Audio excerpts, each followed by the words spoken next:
Hello friends, നമസ്കാരം. നമ്മൾ കഴിഞ്ഞ മാർച്ചിലൊരു ദുബായ് ട്രിപ്പ് ചെയ്തിട്ടുണ്ടായിരുന്നു. അപ്പോൾ ഒരു ഫസ്റ്റ് പാർട്ട് നേരത്തെ ആയിട്ടുണ്ടായിരുന്നു, ഇത് സെക്കൻഡ് പാർട്ടായിട്ട് കണക്കാക്കണം. ഇപ്പം നമ്മൾ വന്നിരിക്കുന്നത് ദുബായ് മിറാക്കിൾ ഗാർഡനിലാണ്. അടിപൊളി സംഭവമാണ് കേട്ടോ. ഇത് ഫ്രണ്ട്സിൻ്റെ കൂടെയുള്ള യാത്രയാണ്. സുരേഷ്, സജിയേട്ടൻ, രേഖ, ഞാൻ, അങ്ങനെ ഞങ്ങൾ 4 പേരും കൂടിയിട്ടാണ് മിറാക്കിൾ ഗാർഡൻ കാണാൻ പോയത്. അപ്പോൾ ഇവിടെ എൻട്രി ടിക്കറ്റ് ദുബായിൽ താമസിക്കുന്നവരാണെങ്കിൽ 60 ദിർഹംസ് എന്തോ മതി.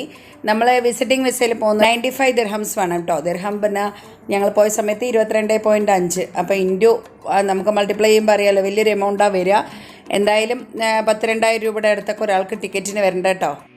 അത് പറഞ്ഞിട്ട് തിരക്കിനൊന്നും ഒരു കുറവില്ലായിരുന്നു. നമ്മൾ ടിക്കറ്റ് സ്കാൻ ചെയ്തിട്ട് ഉള്ളിലേക്ക് കയറി.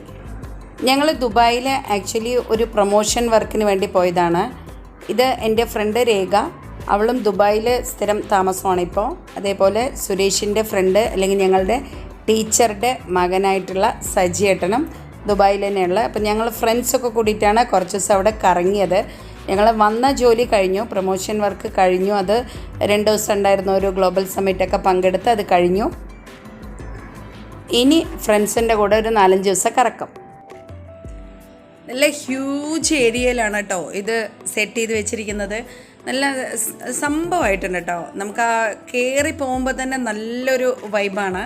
ഞങ്ങൾ പോയ സമയത്ത് നല്ല ക്ലൈമറ്റ് ആയതുകൊണ്ട് ആ ഉച്ചനേരത്ത് നമുക്കത്ര ബുദ്ധിമുട്ടൊന്നും തോന്നിയില്ല.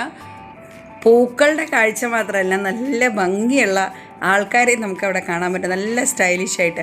ഇവരൊക്കെ ഫോട്ടോഗ്രാഫിക്ക് വേണ്ടിയിട്ട് ഓരോരോ ഡ്രസ്സ് ഓപ്പൺലി അവിടെ സൈഡിൽ നിന്ന് ചേഞ്ച് ചെയ്തിട്ട് അവരിങ്ങനെ ഫോട്ടോസ് എടുത്തുകൊണ്ടിരിക്കുക. അതും ഒരു കാഴ്ചയായിരുന്നു.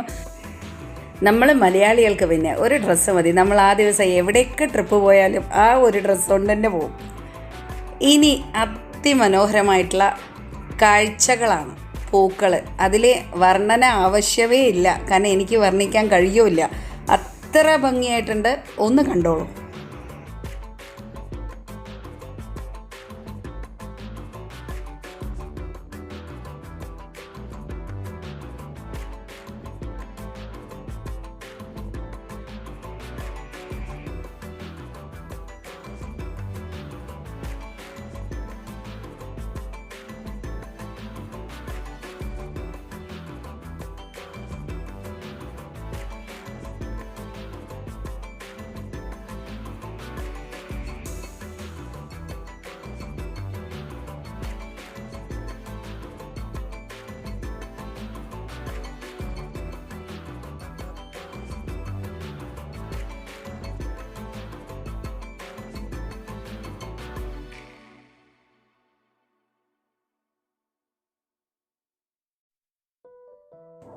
നമുക്ക് തന്നെ കൺഫ്യൂഷനായിട്ട് ഏത് ഭാഗത്തൂടെ പോകേണ്ടതെന്ന്. എവിടെ നോക്കിയാലും പൂക്കളാണ്, എവിടെ നോക്കിയാലും ഒരുപോലെ ഉണ്ട്. പിന്നെ നമ്മൾ അങ്ങോട്ട് നടന്നു, ഒന്നങ്ങോട്ട് തെക്കോട്ട് വെച്ച് പിടിക്കുക എന്ന് പറഞ്ഞ പോലെ നേരെ അങ്ങോട്ട് വെച്ച് പിടിച്ചു. എവിടെയെങ്കിലും എത്തുമല്ലോ കറങ്ങിയിട്ടെന്നുള്ളത് ഒറ്റ ധാരണയിൽ വിട്ടു.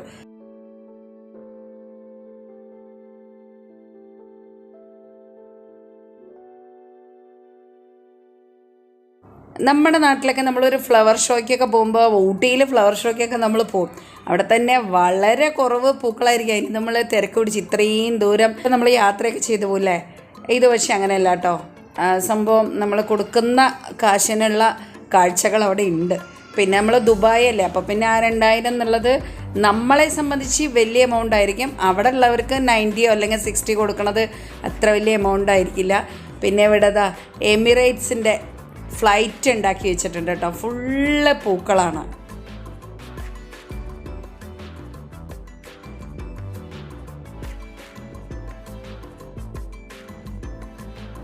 ഈ രേഖയും ഞാനും തമ്മിൽ ഒരുപാട് കാലത്തെ ബന്ധമാണ് കേട്ടോ. ഞങ്ങൾ ഏകദേശം ഒരു 10-22 വർഷമായിട്ടുള്ള ഫ്രണ്ട്ഷിപ്പാണ്. മുംബൈയിൽ താമസിക്കുമ്പോൾ ഞങ്ങൾ ഒരുമിച്ചായിരുന്നു. ഞങ്ങളുടെ മക്കൾ ഒരുമിച്ചാണ് പഠിച്ച് വളർന്നിട്ടുണ്ടായിരുന്നത്. അന്ന് തൊട്ടുള്ള ബന്ധമാണ് കേട്ടോ. എപ്പോഴും കണ്ടിന്യൂസ് ആയിട്ട് ഞങ്ങൾ എപ്പോഴും കണക്റ്റഡ് ആയിട്ടിരിക്കുന്ന എൻ്റെ അത്രയും വലിയൊരു ഫ്രണ്ടാണ്. നട്ടുച്ച നേരത്തുള്ള നടത്തമായതുകൊണ്ട് നല്ല ക്ഷീണിച്ചു. എന്നാൽ പിന്നെ അതിനകത്ത് തന്നെ ജ്യൂസും കാര്യങ്ങളൊക്കെ കണ്ടു. അപ്പോൾ അതൊരു വലിയൊരു ലെസണാണ് കേട്ടോ എനിക്ക്. അപ്പോൾ ജ്യൂസ് കുടിക്കാൻ വേണ്ടി പോയി ചോദിച്ചപ്പോൾ ഒരു ജ്യൂസ് 40 എന്ന് പറഞ്ഞു. അപ്പോൾ എൻ്റെ മൈൻഡിൽ 40 രൂപ എന്നാണ് വന്നിട്ടോ. അപ്പോൾ രേഖ പറയുന്നുണ്ട്, എടി വാങ്ങണ്ട 40 അധികമാണ്, പുറത്ത് 5 അല്ലെങ്കിൽ 10 ഉള്ളൂ എന്ന്. ഞാൻ ഉണ്ടാക്കിയേക്കണോ? എൻ്റെ മൈൻഡിൽ എപ്പോഴും 40 രൂപയ്ക്ക് ജ്യൂസ് എന്നാണ് ഞാൻ ചിന്തിക്കണം. പിന്നെ അയാൾ പറഞ്ഞു ഒരു 4 എണ്ണം എടുത്തപ്പോൾ 120 രൂപയ്ക്ക് തരാമെന്ന്, 30 രൂപ വെച്ചിട്ട്. ഞാൻ വലിയ ഡീലൊക്കെ ചെയ്തു എന്നുള്ള വിശ്വാസത്തിൽ വന്ന് ജ്യൂസൊക്കെ കൊടുക്കണം. അപ്പോൾ ഇവൾ പറയുന്ന കണ്ടില്ലേ 3000 രൂപയുടെ ജ്യൂസാണ്, കുടിക്കുകയെന്ന്. എൻ്റെ എന്താ പറയുക, കിളി പോയി എന്ന് പറയില്ലേ, അങ്ങനെ ഒരു അവസ്ഥയായിപ്പോയി. ഞാൻ ആകെ ഞെട്ടിത്തരിച്ചു. പിന്നീട് ഞാൻ അവിടെ ഓരോ പൈസ ചിലവാക്കുമ്പോൾ വേഗം കൺവേർട്ട് ചെയ്തിട്ടേ ഞാൻ ചിലവാക്കിയിട്ടുള്ളൂ. ഒരൊറ്റ കാര്യം എനിക്ക് പറയാനുള്ളൂ, നിങ്ങൾ അതിനകത്ത് പോയിട്ട് ഒരു ഈറ്റബിൾസ് ഒന്നും അവിടെ നിന്ന് വാങ്ങിക്കഴിക്കരുത്.